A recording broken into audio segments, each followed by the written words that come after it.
Oke, hello guys, welcome back to my channel Lens Point TV 90. Nah, oke, di video kali ini mungkin kalian heran banget karena ngelihat gue lagi posisinya ada di kebun. Nggak tahu ini kebun siapa, salah satu pemukiman warga. Dan di video ini gue bakal kasih informasi ke kalian tentang apa aja sih manfaat-manfaat dan kandungan-kandungan tanaman-tanaman yang ada di sekitar kalian semua.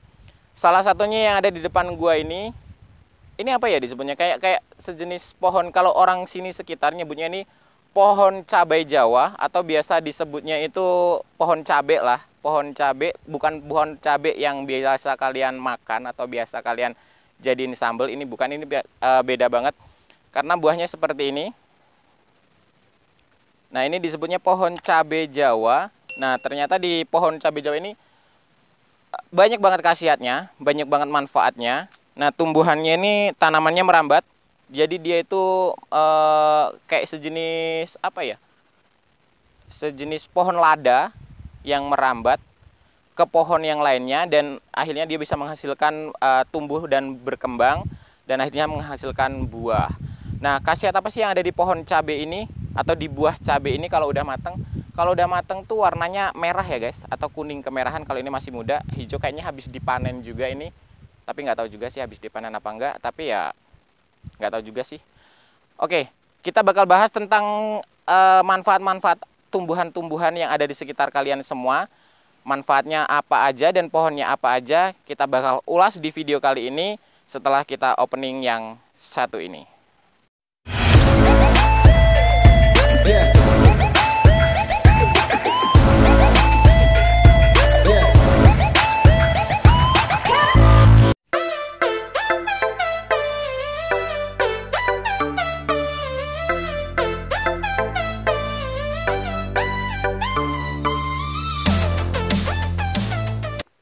Oke, setelah kita opening, kita bakal ulas tanaman pertama, yaitu tanaman pohon cabai Jawa. Nah, khasiat apa aja sih yang ada di kandungan di buah dari cabai Jawa ini? Nah, yang pertama ternyata khasiatnya sungguh luar biasa karena dia bisa mengobati malaria atau demam berdarah. Nah, perbedaannya guys, dilihat. Ini adalah tanaman pohon cabai Jawa dan ini adalah pohon tanaman cabai yang disambal. Oke? Beda nggak? Ya beda lah secara. Ini merambat, ini berdiri. Beda kan? Beda banget. Oke. Nah, yang kedua ternyata buat kalian-kalian semua, para kaum lelaki yang ternyata punya apa ya, disebutnya itu kurang efektif dalam berhubungan tanda kutip. Nah, ini ternyata cabai Jawa ini juga mengandung khasiat untuk mengobati lemah syahwat. Kurang pandai lah gue menyebutnya karena itu tidak ada dalam diri gue. Jadi ini bisa mengobati lemah syahwat dan juga mengobatin beri-beri. Dan juga bagi kalian yang punya badan kurus kecilnya, kalian harus banyak-banyak sering banget nih mengkonsumsi cabai Jawa yang sudah diolah menjadi mungkin jamu atau mungkin menjadi obat-obatan herbal yang bersumber dari cabai Jawa ini, karena ini bisa menambah berat badan tanpa obat-obatan kimia. Jadi obat herbal ini bisa ditemukan di lingkungan sekitar rumah ataupun bisa ditanam di rumah, karena nanamnya ini juga sangat mudah karena gue udah tanya tadi kepada salah seseorang narasumber. Jadi nanamnya itu sangat mudah banget karena kita cuman potek aja. Nah, kita potek kayak gini, lalu kita tanam di lahan tanah yang sudah gembus. Kita tancapkan dan dia akan tumbuh dengan sendirinya dan mengikuti alur dari pohon yang sudah dibuat. Sungguh mudah, sungguh bermanfaat, dan mudah sekali loh nanamnya. Jadi banyak banget, gue saranin kalian nanam ini di rumah kalian karena ini banyak banget khasiatnya. Kayak ya ngobatin malaria kalau kalian ada yang kena malaria, dan juga kalau kalian punya lemah syahwat kalian bisa minum ini diolah dijadiin jamu ataupun yang lainnya, dan akhirnya bisa mengobatin lemah syahwat kalian. Ya mungkin sih, cuman gue nggak tahu karena sumbernya memang dari beberapa akun Google yang gue baca dari sumber-sumber yang terpercaya. Ini bisa salah satu adalah obat herbal untuk mengobatin hal tersebut. Oke, kita lanjut lagi. Kita bakal ulas apa lagi? Check it out.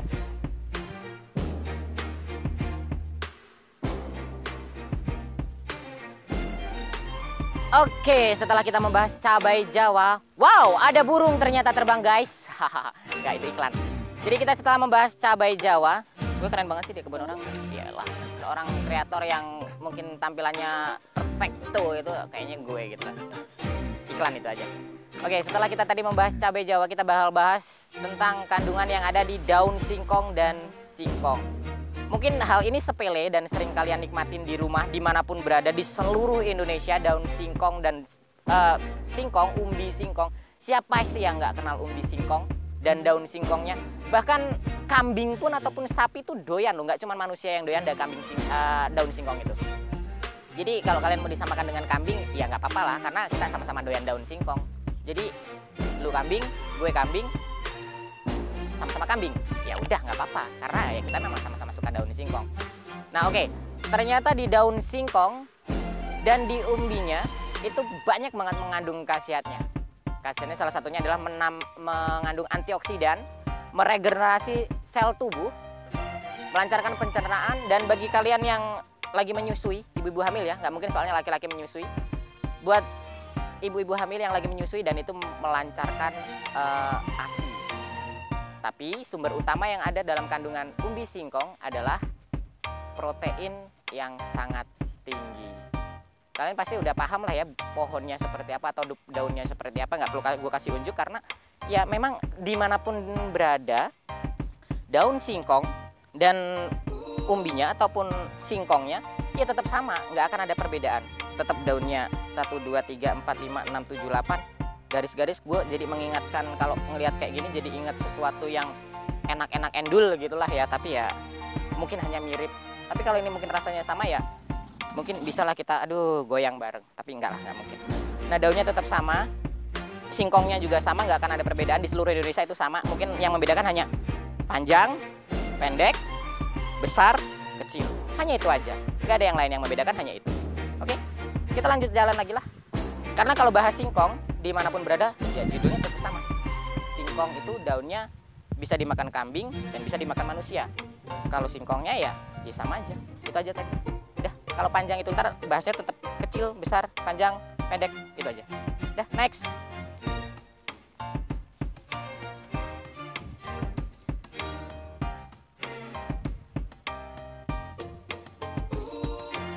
Oke guys, nah kalian mungkin melihat hamparan perkebunan ini atau tanaman terong yang mungkin ini udah siap mati ataupun mungkin nggak tahu juga ini entah nggak dipanen atau karena apa. Dari sumber yang gua tanya, ternyata harga terong di Provinsi Lampung Timur ini jatuh sejatuh-jatuhnya. Hei, Menteri Perekonomian dan Perdagangan, bagaimana Anda mengelola hasil bumi dari warga-warga sekitar yang penduduk yang sangat di pinggir-pinggir ini? Ternyata saya banyak mendengar sekali saat dari sumber-sumber yang terpercaya, dari sumber-sumber warga tersekitar, harga terong itu hanya berkisar Rp600 per kilogram. Harga pepaya hanya 600 perak per kilogram. Dan ternyata ada satu hal lagi, harga singkong sekarang ini lagi jatuh banget. Jadi nanti gue akan shoot, gue akan ambil perkebunan warga yang benar-benar masih singkongnya itu dalam rimbun banget. Dan ternyata belum dipanen karena harga singkong saat ini sangat-sangat jatuh. Kenapa stabilitas harga di Provinsi Lampung Timur ini, Provinsi Lampung Timur ya, tepatnya di Desa Pematang Talu, harganya sangat jatuh banget karena harga singkong di sini juga Rp600. Nggak tahu ini terong mungkin ditinggalkan oleh pemiliknya karena tidak dipanen karena melihat harganya yang sangat jatuh. Jadi ya tidak balance lah kalau kayak gitu ya, kayak kita bener-bener kayak gitu, misalkan lu mau memanen sesuatu tapi lu harganya tidak sesuai ya, mungkin pasti akan lu tinggalkan. Sama dengan halnya yang gua alami sih. Kalau gua suka sama orang terus gua nggak direspon ya gua tinggalkan. Sama halnya dengan ini. Padahal di dalam terong, setelah gue baca dari Google, itu banyak banget mengandung banyak vitamin, mengontrol kadar gula darah, menurunkan berat badan, membantu dan mencegah kanker, dan masih banyak yang lainnya. Tapi kenapa ini ditinggalkan? Sayang banget gitu loh. Karena mungkin harganya murah. Kalau murah ya tidak apa-apa. Tapi ya mau gimana lagi, kalau murah petani juga tidak akan memanennya lah, dibiarkan aja daripada mereka udah capek-capek buang tenaga, terus udah belum gitu nanti dikirim ke tengkulak harganya murah, membuat miris, ternyata dengan perawatannya yang sangat mungkin tidak seimbang, biaya pupuknya, biaya obatnya, dan biaya penyemprotan kalau ada hama, dan akhirnya sekarang ditinggalkan seperti ini. Karena mungkin ini juga udah dipanen berkali-kali atau kurang tahu juga, tapi kalau dari sumber yang gue tanya, ini baru dipanen 2 kali. 2 kali itu berarti kalau terong itu dipanen 2 kali berarti hanya seminggu ataupun 2 minggu, tapi setelah itu harganya jatuh, jadi ditinggalkan. Jadi hasilnya lihatlah seperti ini, banyak terong-terong bergelantungan yang ya dibiarkan membusuk saja. Nanti akhirnya mungkin mereka akan jadi pupuk. Tapi kita lanjutlah, nggak usah kita bahas terong karena bentuknya itu gue agak-agak kok kayak terong-terongan gitulah ya. Kita lanjut lagi. Oke, mungkin gue sekarang lagi tinggi banget ya, karena ya memang gue tinggi sih, tapi memang ya memang gue tinggi, jadi mau diapain juga tetap gue tinggi gitu kan. Oke, gue lagi tinggi banget, gue lagi ada di tumpukan batu, entah ini batu apa ya. Ini mungkin batu sejarah meletusnya Gunung Kerung. Enggak. Oke, gue lagi ada di gundukan badu. Badu sama batu beda ya. Kalau badu itu suku, bukan deh, beda. Batu aja deh, nanti gue kena sensor lagi bawa suku kan. No. Jadi gue ada di tumpukan batu dan di belakang gue ini adalah tanaman jagung yang amat sangat luas. Karena sepanjang mata memandang itu isinya hanya kembang jagung. Sepanjang jalan kenangan, gua hanya ngelihat jagung aja. Nah, di tanaman jagung ini, nah ini pohonnya seperti ini guys.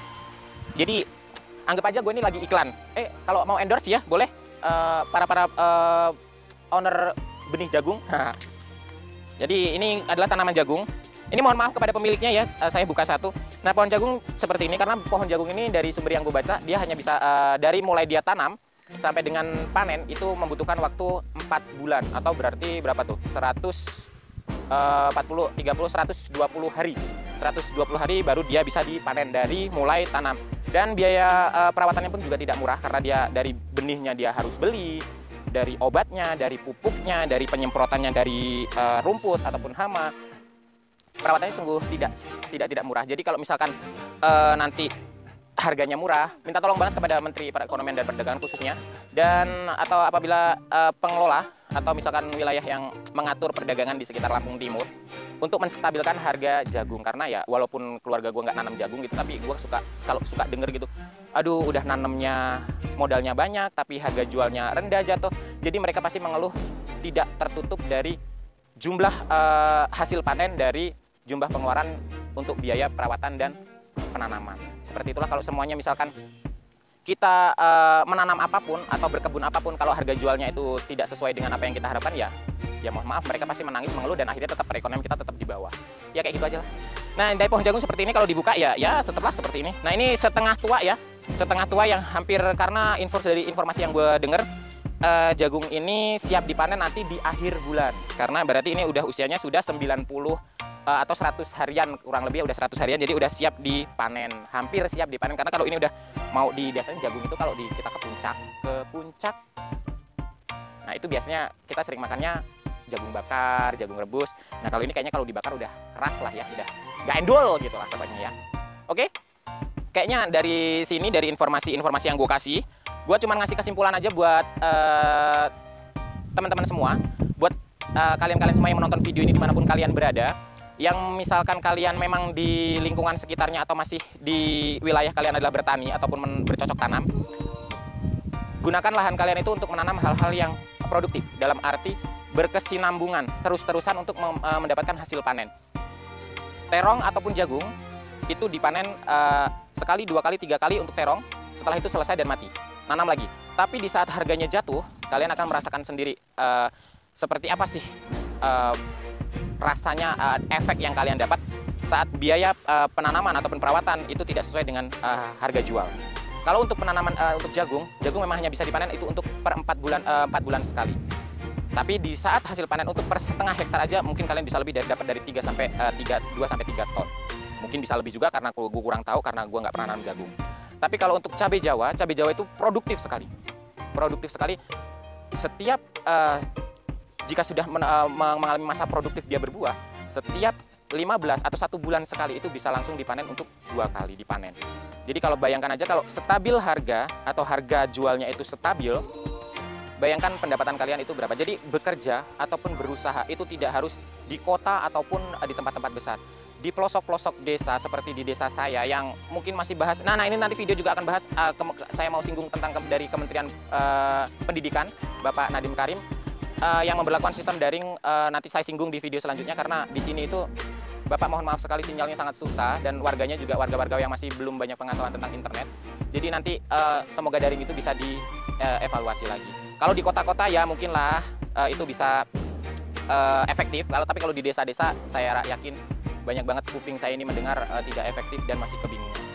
Dan saya hanya meminta kepada Menteri Perekonomian dan Perdagangan dan jajarannya yang terkait yang ada di sekitaran Provinsi Lampung dan khususnya Lampung Timur untuk menstabilkan harga-harga yang ada dari hasil-hasil bumi dari warga-warga sekitar, dari warga pemukiman yang memang penghasilannya mengandalkan dari hasil bumi dan perkebunan. Semoga video kali ini saya tidak menyinggung ataupun tidak memojokkan, karena saya hanya mendengar informasi dari warga. Semoga bisa menambah wawasan, pengetahuan dari apa yang sudah dibuat di video ini, dari khasiat-khasiat, dari terong, dari cabai, dari singkong dan daun singkong, dan dari jagung. Dan itu sangat efektif buat kalian. Suka-sukalah makan terong, suka-sukalah minum jamu. Terong sebenarnya gue juga nggak begitu suka sih, tapi gue suka sih. Kalau tahu manfaatnya gue juga langsung suka. Suka-sukalah minum jamu, suka-sukalah makan jagung, dan nikmatin khasiatnya dan manfaatnya dari hasil bumi di desa-desa dimanapun berada. Dan bagi warga kota, dimanapun kalian berada, entah di Jakarta ataupun dimanapun berada, inilah kalian makan dari mana asalnya. Dari ibarat katanya kalian makan terong dari mana, kalian makan jagung dari mana, kalian minum jamu dari mana. Dari sinilah video ini dibuat, kalian melihat salah satu hasil bumi di pelosok-pelosok desa. Semoga dengan video ini membantu untuk warga-warga sekitar lebih produktif lagi dan menambah pengetahuan kita untuk selalu memanfaatkan produk-produk herbal yang ada di lingkungan sekitar. Dan cukup sekian video kali ini yang dibuat dari Lens Point TV 90. Jangan lupa di like, di subscribe, dan di share agar informasi-informasi yang sudah disampaikan itu bisa kalian sampaikan juga ke orang-orang yang lain atau ke teman-teman yang lain yang belum subscribe video-video dari Lens Point TV 90. Jangan lupa diaktifkan tombol loncengnya biar kalian dapat notifikasi yang paling pertama dari video-video terupdate dari channel YouTube Lens Point TV 90. Terima kasih sudah menonton. Jangan lupa bahagia dan bahagiakan diri Anda jika kalian tidak bahagia, dan tetaplah bahagia. See you di next time. See you di See you to next video. Thank you.